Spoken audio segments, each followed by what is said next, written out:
Anh có bao giờ hối hận vì đã gặp em không? Lan khẽ hỏi trong căn phòng trọ nhỏ giữa đêm mưa Bắc Ninh. Hùng im lặng rất lâu rồi đáp, điều anh hối hận không phải là gặp em, mà là gặp em khi em đã thuộc về một người khác. Ngoài cửa, mưa vẫn rơi không ngớt. Bên trong, hai con người cô đơn cũng mạnh mẽ như những hạt mưa rơi tí tách ngoài hiên mái nhà trọ. Chiếc giường cò kẹt cùng theo tiếng mưa rơi. Chào mừng bạn đến với của chúng tôi. Hôm nay chúng ta cùng đến với câu chuyện giữa người phụ nữ đi làm xa nhà. Với nỗi cô đơn khó khỏa lấp và sự quan tâm của cấp trên khiến cô đã sa ngã mà quên đi mái nhà êm ấm nơi quê nhà. Mời bạn lắng nghe. Sáng hôm ấy, trời còn chưa kịp sáng hẳn. Những giọt sương vẫn còn đọng trên tàu lá chuối sau vườn, tiếng gà gáy vang lên từ cuối xóm báo hiệu một ngày mới bắt đầu. Nhưng đối với Lan, đó lại là một ngày đặc biệt, một ngày mà cô biết mình sẽ phải rời xa ngôi nhà thân thuộc, rời xa người chồng đã cùng mình đi qua bao năm tháng khó khăn và rời xa đứa con trai bé bỏng mà cô yêu thương hơn tất cả. Chiếc vali cũ màu đen được đặt ngay ngắn ở góc nhà từ tối hôm trước. Bên trong chỉ có vài bộ quần áo, ít đồ dùng cá nhân và vài món đồ ăn khô mang theo đường xa. Nhìn chiếc vali nhỏ bé ấy, Lan bỗng cảm thấy lòng mình nặng trĩu. Cả cuộc đời của người phụ nữ 35 tuổi dường như được gói gọn trong đó. Cô bước ra sân, khoảng sân đất quen thuộc vẫn còn hơi ẩm của đêm qua. Cây khế trước cổng vẫn đứng lặng như bao năm nay. Luống rau xanh bên hàng rào vẫn tươi tốt. Mọi thứ đều bình thường, chỉ có lòng người là khác. Người chồng của Lan đã ngồi trước hiên nhà từ rất sớm. Anh châm điếu thuốc, lặng lẽ nhìn ra con đường làng phía trước. Đêm qua anh gần như không ngủ. Dù đã đồng ý cho vợ đi làm xa, nhưng trong lòng vẫn đầy lo lắng. Anh biết cuộc sống ở quê ngày càng khó khăn. Ruộng ít, việc làm thất thường, thu nhập bấp bênh. Những khoản tiền học của con, tiền sinh hoạt, tiền thuốc men cho cha mẹ già khiến hai vợ chồng nhiều lần phải ngồi tính toán đến khuya. Khi nghe người quen giới thiệu công việc trong khu công nghiệp ở Bắc Ninh với mức lương khá hơn, Lan đã suy nghĩ rất lâu. Cô biết đi làm xa đồng nghĩa với việc phải đánh đổi nhiều thứ, nhưng nếu không đi thì tương lai của con sẽ càng khó khăn hơn. Cuối cùng cô quyết định lên đường. Người chồng từng phản đối rất nhiều. Anh không muốn vợ sống một mình nơi đất khách quê người. Anh sợ những vất vả, những cám dỗ và những cô đơn mà cô phải đối mặt. Nhưng rồi anh cũng hiểu đây là lựa chọn tốt nhất cho gia đình lúc này. Lan ngồi xuống bên cạnh chồng. Cả hai im lặng rất lâu. Không ai biết phải nói gì trong giây phút sắp chia xa ấy. Cuối cùng người chồng khẽ lên tiếng, ra ngoài đó nhớ ăn uống đầy đủ nhé. Lan gật đầu. Anh lại nói, đừng tiếc tiền quá, có đau ốm gì phải đi khám ngay. Lan lại gật đầu. Em biết rồi. Người chồng nhìn vợ thật lâu rồi nói tiếp, làm được thì làm, mệt quá thì nghỉ. Tiền quan trọng thật nhưng sức khỏe còn quan trọng hơn. Lan cố cười, anh cứ làm như em là trẻ con không bằng. Người chồng cũng cười, nhưng ánh mắt lại đỏ hoe. Vì anh lo, chỉ 3 chữ đơn giản ấy thôi cũng đủ khiến sống mũi Lan cay xè. Từ ngày cưới nhau đến nay, cuộc sống của họ chưa bao giờ dễ dàng. Có những ngày trong túi chỉ còn vài chục nghìn đồng. Có những mùa mưa bão hai, vợ chồng phải thức trắng đêm giữ mái, nhà khỏi bị tốc. Có những lần con ốm nặng, cả hai thay nhau bế con đi bệnh viện trong đêm. Họ không giàu có, không có những món quà đắt tiền hay những chuyến du lịch xa hoa.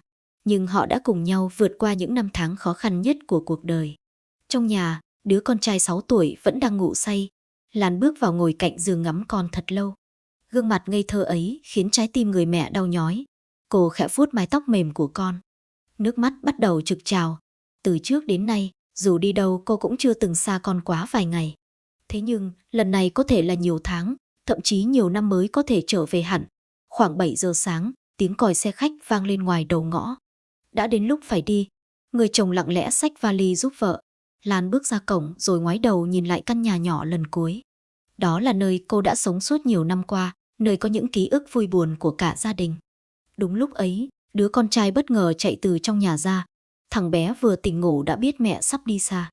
Nó lao tới ôm chặt lấy chân mẹ rồi bật khóc. Mẹ ơi, mẹ đừng đi nữa. Nghe con nói, Lan không cầm được nước mắt. Cô ngồi xuống ôm con vào lòng. Con ở nhà ngoan nhé. Mẹ đi làm kiếm tiền mua quần áo đẹp cho con. Thằng bé lắc đầu nguầy nguậy. Con không cần quần áo đâu. Lan nghẹn ngào hỏi lại, vậy con muốn gì? Thằng bé nức nở, con chỉ muốn mẹ ở nhà thôi. Câu nói ngây thơ ấy như bóp nghẹt trái tim người mẹ. Người chồng đứng bên cạnh cũng quay mặt đi chỗ khác. Anh hiểu cảm giác của con. Anh cũng không muốn vợ đi. Nhưng anh biết cuộc sống đôi khi không cho con người quyền lựa chọn điều mình thích, mà chỉ cho họ lựa chọn điều cần làm. Ngoài đường, chiếc xe khách vẫn nổ máy chờ. Thời gian không thể dừng lại. Lan hôn lên trán con thật lâu rồi đứng dậy. Người chồng lấy trong túi ra một xấp tiền được gói cẩn thận rồi nhét vào tay vợ, cầm lấy mà phòng thân. Lan lắc đầu, anh giữ mà lo cho con. Người chồng kiên quyết, anh còn kiếm được, em cứ cầm đi. Lan nhận lấy rồi nhìn chồng, bốn mắt nhìn nhau. Có quá nhiều điều muốn nói, nhưng không ai biết phải bắt đầu từ đâu. Cuối cùng, người chồng chỉ nhẹ nhàng nắm lấy bàn tay vợ. Bàn tay chai sần vì những năm tháng lao động vất vả siết chặt lấy tay cô. Anh nói chậm rãi từng lời, ra ngoài đó, nhớ giữ gìn bản thân. Có chuyện gì cũng phải gọi về. Đừng buồn một mình, đừng để người khác bắt nạt. Và nhớ rằng ở nhà lúc nào cũng có cha con anh chờ em trở về. Lan cố gắng mỉm cười, nhưng nước mắt đã lăn dài trên má. Cô khẽ gật đầu rồi bước lên xe. Khi chiếc xe bắt đầu chuyển bánh, Lan nhìn qua ô cửa kính. Người chồng vẫn đứng đó. Một tay anh dắt con trai, một tay giơ lên vẫy. Đứa bé vừa khóc vừa gọi với theo mẹ. Hình ảnh ấy khiến nước mắt Lan tuôn ra không ngừng. Chiếc xe càng đi xa, bóng dáng hai cha con càng nhỏ lại. Con đường làng quen thuộc dần lùi về phía sau. Những cánh đồng xanh ngắt biến thành những vệt màu mờ nhạt. Lan quay mặt nhìn ra ngoài cửa sổ, cố nuốt nghẹn vào lòng. Phía trước là Bắc Ninh xa lạ với những khu công nghiệp rộng lớn, những dãy nhà trọ đông đúc và một cuộc sống hoàn toàn mới đang chờ đợi cô. Lan không hề biết rằng chuyến đi ngày hôm đó không chỉ là hành trình kiếm sống, mà còn là khởi đầu của một câu chuyện sẽ làm thay đổi cuộc đời cô mãi mãi. Lan đặt chân đến Bắc Ninh vào một buổi chiều cuối thu. Từ cửa kính xe khách, cô nhìn thấy những khu công nghiệp rộng lớn trải dài, những dãy nhà xưởng nối tiếp nhau, những dòng người mặc đồng phục công nhân hối hả tan ca. Mọi thứ hoàn toàn khác với cuộc sống yên bình ở quê. Lần đầu tiên trong đời, Lan cảm thấy mình nhỏ bé và lạc lõng đến vậy. Sau khi thuê được một căn phòng trọ chỉ rộng hơn 10 mét vuông, nằm sâu trong một con ngõ nhỏ gần khu công nghiệp, cô bắt đầu những ngày làm việc đầu tiên tại nhà máy điện tử. Công việc thực tế khó khăn hơn rất nhiều so với những gì cô từng hình dung. Tiếng máy móc hoạt động liên tục, những quy định nghiêm ngặt, áp lực về sản lượng và những ca làm kéo dài khiến Lan nhiều lần cảm thấy đuối sức. Là người mới, lại lớn tuổi hơn nhiều công nhân khác trong chuyền, cô thường xuyên chậm nhịp và mắc lỗi. Có những hôm tan ca trở về phòng trọ, Lan chỉ biết ngồi lặng trên mép giường nhìn 4 bức tường rồi nhớ nhà đến bật khóc. Chính trong khoảng thời gian khó khăn ấy, cô gặp Hùng. Anh là quản đốc phụ trách phân xưởng nơi Lan làm việc. So với những người quản lý khác, Hùng không quá nghiêm khắc. Anh ít nói, điềm đạm và luôn giữ thái độ ôn hòa với công nhân.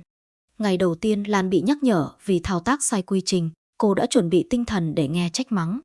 Thế nhưng Hùng chỉ nhẹ nhàng kéo ghế ngồi xuống cạnh cô rồi kiên nhẫn hướng dẫn lại từng bước một. Khi thấy Lan lúng túng, anh còn làm mẫu nhiều lần cho cô quan sát. Trước khi đi, anh còn động viên ai mới vào cũng vậy thôi, vài tuần là quen hết. Câu nói đơn giản ấy khiến Lan thấy nhẹ lòng hơn rất nhiều. Từ đó, cô bắt đầu chú ý đến Hùng nhiều hơn. Một hôm tăng ca đến gần nửa đêm, vì cả ngày chỉ ăn qua loa nên Lan bất ngờ choáng váng. Khi cô loạng choạng định vịn vào bàn làm việc, một bàn tay đã nhanh chóng đỡ lấy cánh tay cô. Đó là Hùng. Anh đưa cô xuống phòng nghỉ, rót nước rồi mua giúp hộp sữa nóng. Trong lúc Lan ngồi uống, Hùng ngồi đối diện và nói, kiếm tiền quan trọng thật, nhưng đừng để bản thân kiệt sức. Không hiểu sao nghe câu nói ấy, sống mũi Lan lại cay cay. Đã rất lâu rồi không có ai quan tâm đến cô theo cách nhẹ nhàng như thế. Kể từ hôm đó, giữa họ bắt đầu có nhiều cuộc trò chuyện hơn. Ban đầu chỉ là những câu hỏi liên quan đến công việc. Sau đó là những lời hỏi thăm ngắn ngủi trong giờ nghỉ. Rồi dần dần, Hùng biết Lan có chồng con ở quê. Biết cô thường xuyên nhớ nhà. Biết cô tiết kiệm từng đồng để gửi về cho con trai. Còn Lan cũng biết Hùng sống một mình tại Bắc Ninh đã nhiều năm. Công việc bận rộn đến mức chẳng còn thời gian nghĩ cho bản thân. Những người xa quê thường dễ đồng cảm với nhau. Họ hiểu cảm giác trở về phòng trọ sau một ngày dài mà không có ai chờ đợi. Hiểu cảm giác cầm điện thoại, gọi về nhà, rồi lặng người khi cuộc gọi kết thúc. Có lẽ vì thế mà khoảng cách giữa Lan và Hùng ngày càng gần hơn lúc nào không hay.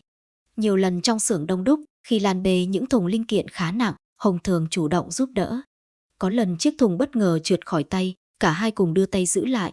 Bàn tay họ vô tình chạm nhau trong vài giây ngắn ngủi. Chỉ là một tiếp xúc rất bình thường, nhưng không hiểu sao cả hai đều khựng lại. Lan vội rút tay về trước, còn Hùng chỉ im lặng tiếp tục công việc như không có chuyện gì xảy ra. Thế nhưng kể từ khoảnh khắc đó, mỗi lần nhìn thấy nhau, trong lòng họ đều xuất hiện một cảm giác khó gọi thành tên. Một buổi sáng mùa đông, trời Bắc Ninh lạnh hơn thường lệ. Lan đến xưởng với đôi bàn tay lạnh cóng. Trong lúc đang chuẩn bị vào ca, Hùng đi ngang qua nhìn thấy cô run run vì rét.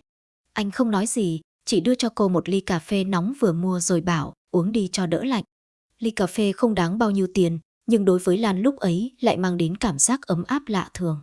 Tối hôm đó, khi trở về phòng trọ, cô cứ nhớ mãi hình ảnh người đàn ông đứng dưới ánh đèn nhà xưởng, tay cầm ly cà phê đưa cho mình.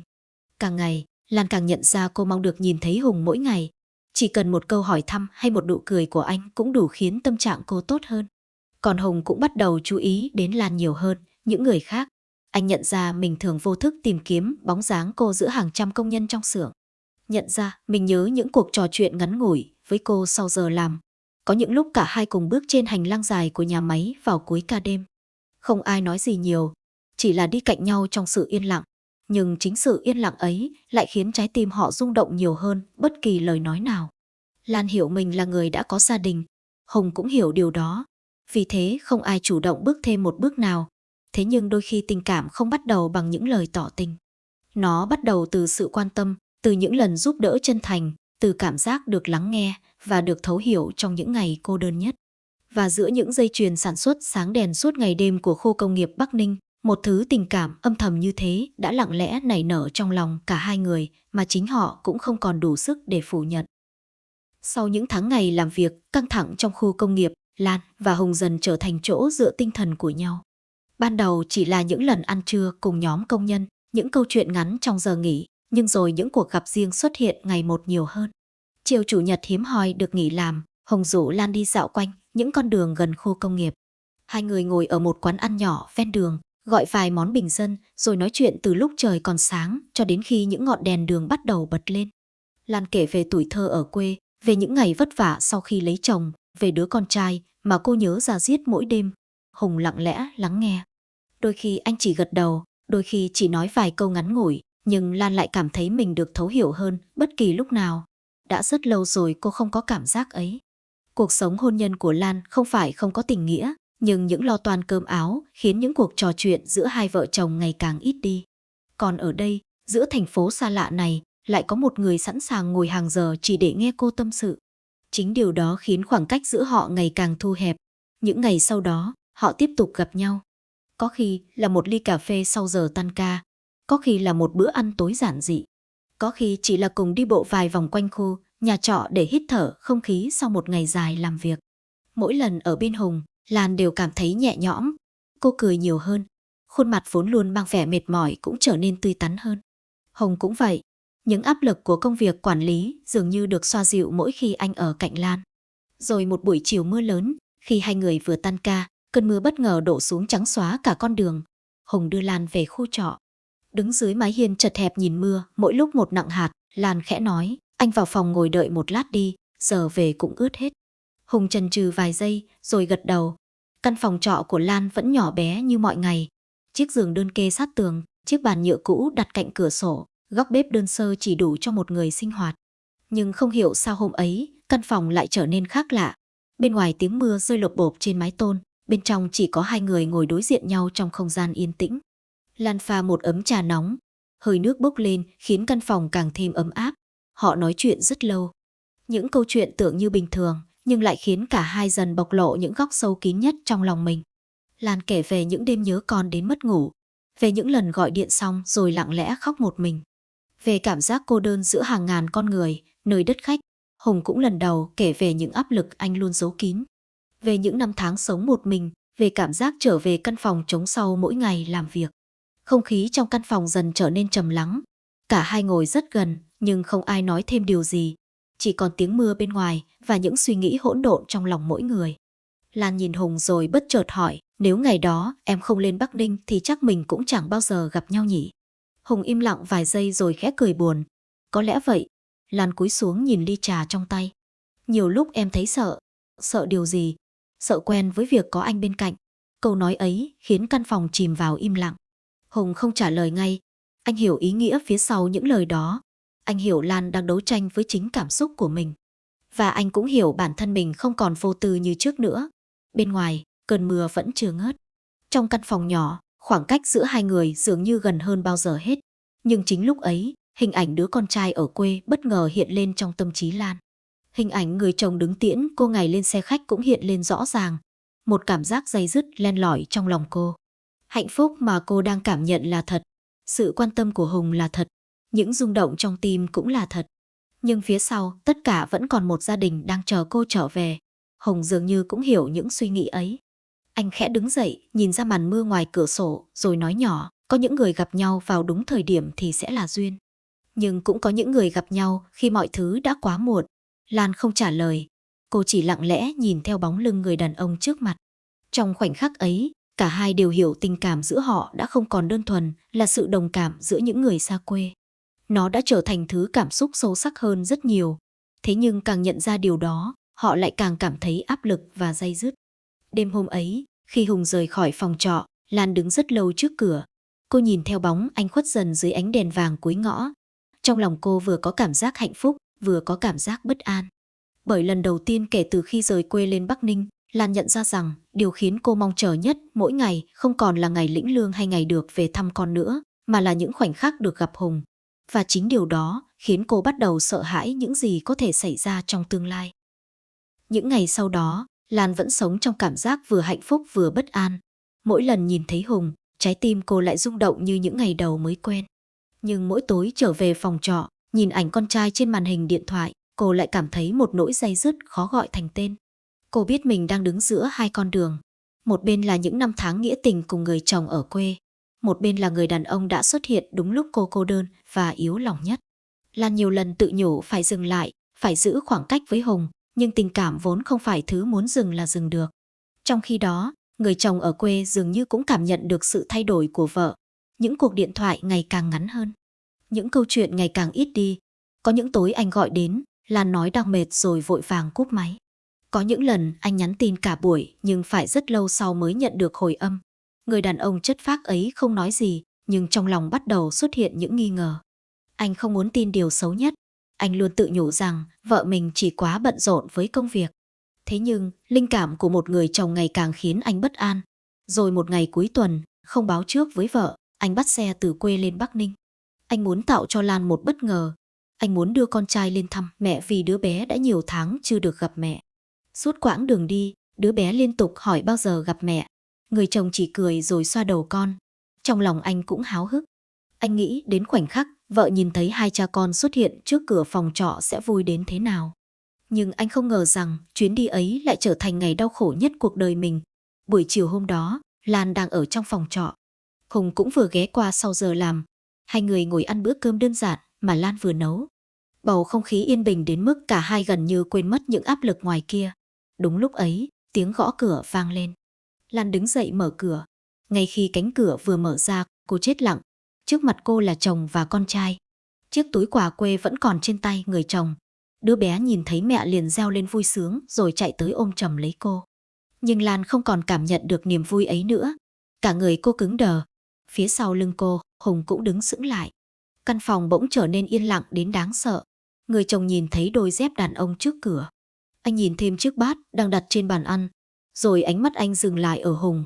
Không cần ai giải thích. Không cần bất kỳ lời thú nhận nào. Chỉ bấy nhiêu thôi cũng đủ để người đàn ông ấy hiểu rất nhiều chuyện.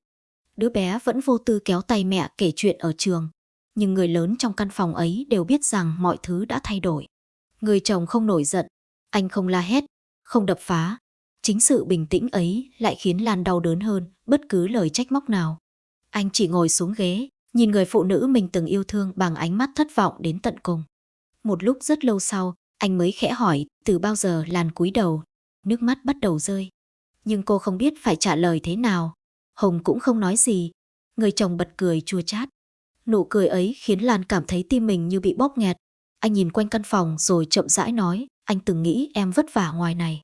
Anh thương em. Anh cố gắng làm việc ở quê để em yên tâm. Còn mỗi tối đều hỏi bao giờ mẹ về. Vậy mà, câu nói bỏ lửng giữa chừng. Người đàn ông ấy quay mặt đi. Có lẽ anh không muốn ai nhìn thấy đôi mắt đỏ hoe của mình. Tối hôm đó, Hùng lặng lẽ rời khỏi phòng trọ. Trước khi đi, anh nhìn Lan rất lâu nhưng không nói một lời nào. Anh hiểu rằng từ giây phút này, mọi thứ đã không còn như trước. Những ngày sau đó là chuỗi ngày nặng nề nhất cuộc đời Lan. Người chồng đưa con trở về quê. Những cuộc điện thoại không còn nữa. Những tin nhắn hỏi thăm cũng biến mất. Căn phòng trọ vốn nhỏ bé, nay trở nên lạnh lẽo đến đáng sợ. Hùng cũng chủ động tránh gặp Lan. Anh xin chuyển sang quản lý khu vực khác. Mỗi lần vô tình nhìn thấy nhau trong công ty, cả hai đều quay đi. Không phải vì hết tình cảm, mà vì họ biết tình cảm ấy đã gây ra quá nhiều tổn thương. 1 tháng sau, Lan nhận được một phong bì gửi từ quê lên. Bên trong là đơn ly hôn đã có chữ ký của chồng. Tờ giấy mỏng nhưng nặng đến mức đôi tay cô run lên không cầm nổi. Kèm theo đó là một mảnh giấy nhỏ chỉ vỏn vẹn vài dòng chữ: anh đã cố gắng để giữ gia đình. Nhưng có những thứ khi đã rạn nứt thì không thể trở lại như cũ. Anh không hận em, chỉ mong em sống tốt. Con vẫn là con của em. Đọc xong, Lan bật khóc. Cô khóc như chưa từng được khóc. Những giọt nước mắt muộn màng không thể thay đổi bất cứ điều gì nữa. Vài tuần sau, Hùng chủ động gặp Lan lần cuối. Hai người ngồi trong quán nước nhỏ gần khu công nghiệp, nơi họ từng có rất nhiều kỷ niệm. Không ai nhắc đến những ngày hạnh phúc trước đây, không ai trách móc ai. Sau một khoảng lặng dài, Hùng khẽ nói, có lẽ chúng ta nên dừng lại. Lan cúi đầu, nước mắt lăn dài trên má. Hùng tiếp tục, anh không muốn em mất gia đình vì anh. Nhưng mọi chuyện đã xảy ra rồi, và anh cũng không thể sống thanh thản nếu tiếp tục như thế này. Lan hiểu, hơn ai hết, cô hiểu rằng có những sai lầm phải trả giá bằng cả một đời hối tiếc. Khi đứng dậy ra về, cả hai đều biết đó là lần cuối cùng họ gặp nhau. Không có lời hứa hẹn, không có níu kéo, chỉ còn lại sự im lặng và nỗi đau. Hùng rời khỏi Bắc Ninh vài tháng sau đó. Không ai biết anh đi đâu. Còn Lan tiếp tục ở lại làm việc, nhưng cô không còn là người phụ nữ hay cười của ngày trước nữa.